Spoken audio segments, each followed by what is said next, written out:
facing the police every single day.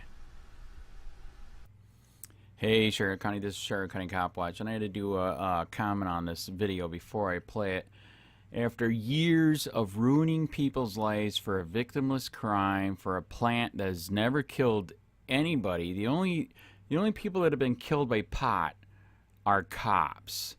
The cops kill people with pot. Pot doesn't kill people. And here we got Charlotte County.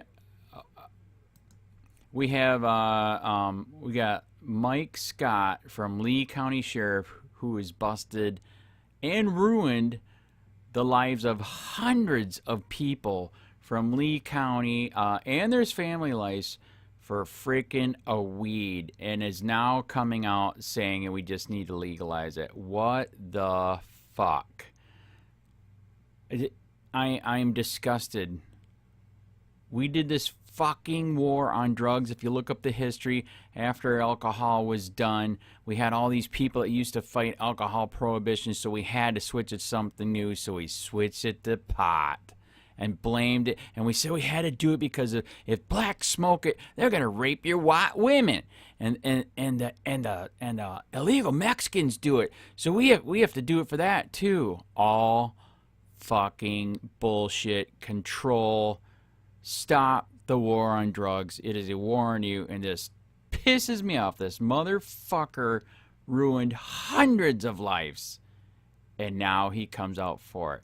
Why don't you start preaching how you need to erase all the records and let the people out of jail and give their goddamn money back and pay them because you ruined their lives? They should be able to sue your ass now, you motherfucker.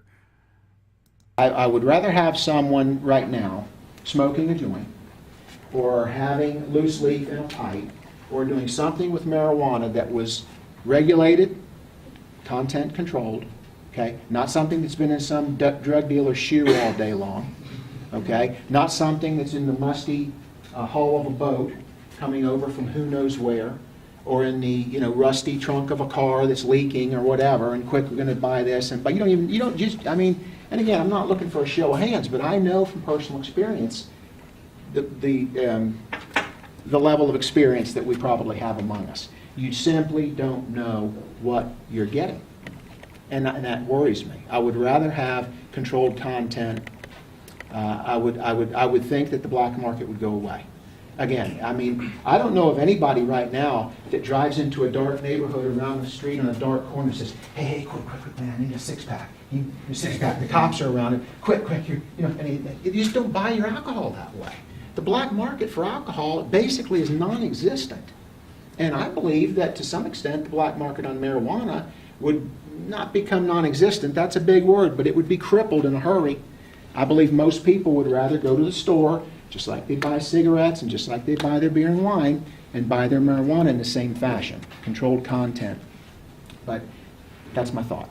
How do you feel about decriminalization of marijuana? Well, I think that goes hand in hand, and I think that it is much like, again, alcohol. Can it cause problems? Of course it can. Can it be an issue for society? Of course it can. It already is. Okay? So is alcohol. So are these other legal things like cigarettes and otherwise. So I do think that there's great merit in looking at that. Then focusing those dollars and those resources, precious resource dollars from law enforcement, to more serious, significant issues where there's specific victims. I don't believe that marijuana is a gateway drug. I don't believe that just because you smoke marijuana you're going to go out and shoot heroin or snort cocaine or what have you. And so really that's been one big argument. Is marijuana a gateway drug leading to more? I think you heard a couple of fairly strong arguments tonight made for it, and the statistics that I see seem to bear out that legalizing it does three things for us. It controls the content. People would now not be ingesting potentially foreign or dangerous substance. It elevates the tax base significantly, and it basically eliminates the black market. That's what happened with Prohibition. When alcohol was illegal, the black market thrived, the content was unregulated, and there was no tax base. The minute they legalized it, the black market went away. The content is now regulated. We know what we're getting when we open a beer or a wine or a whiskey.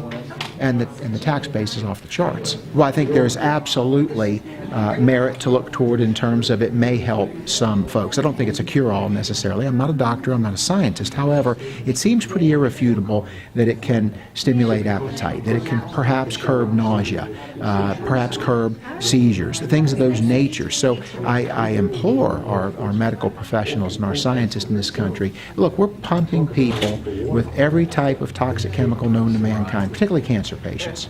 And the hair falls out and all these terrible things happen. We've heard it said so many times accurately, the disease oftentimes seems to pale in comparison to the treatment. So why would we dismiss something that grows from the planet Earth, just patently dismiss it just because it's illegal? Yeah, you know what? I have I say it bears much more research, and I think it's pretty clear that it works in some cases. A couple of hours before coming here, I dropped my wife off at the airport to fly up to Tennessee to be with her mother. In Tennessee, it's illegal.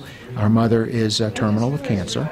She's under hospice care, and they have no problem giving her oxycodones and morphine and everything else that just pretty well dumbs the body down to a mummy. And yet marijuana is off limits, and she would like to try that.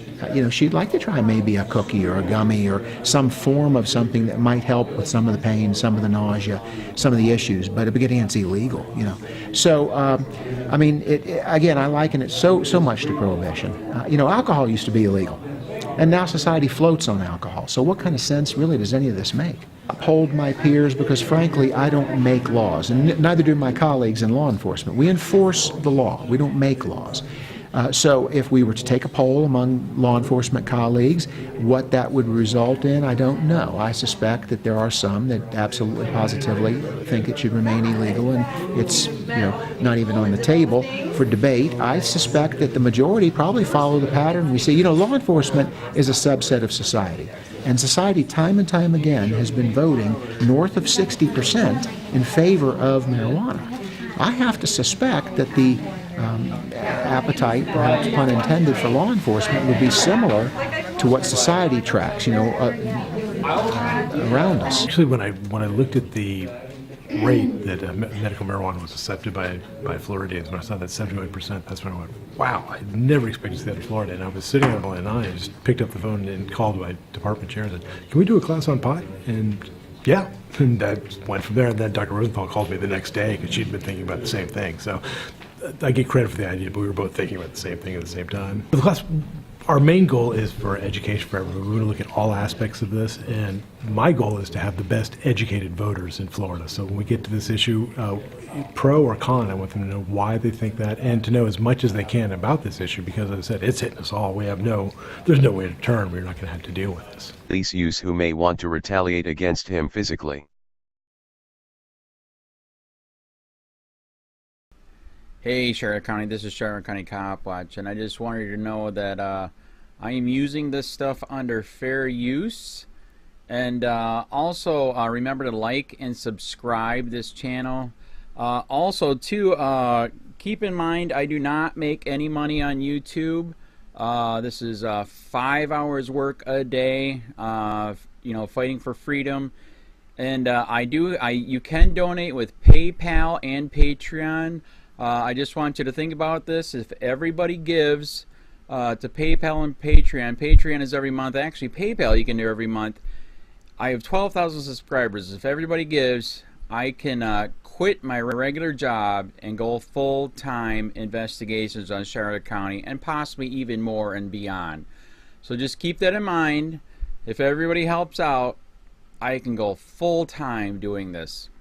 Thanks.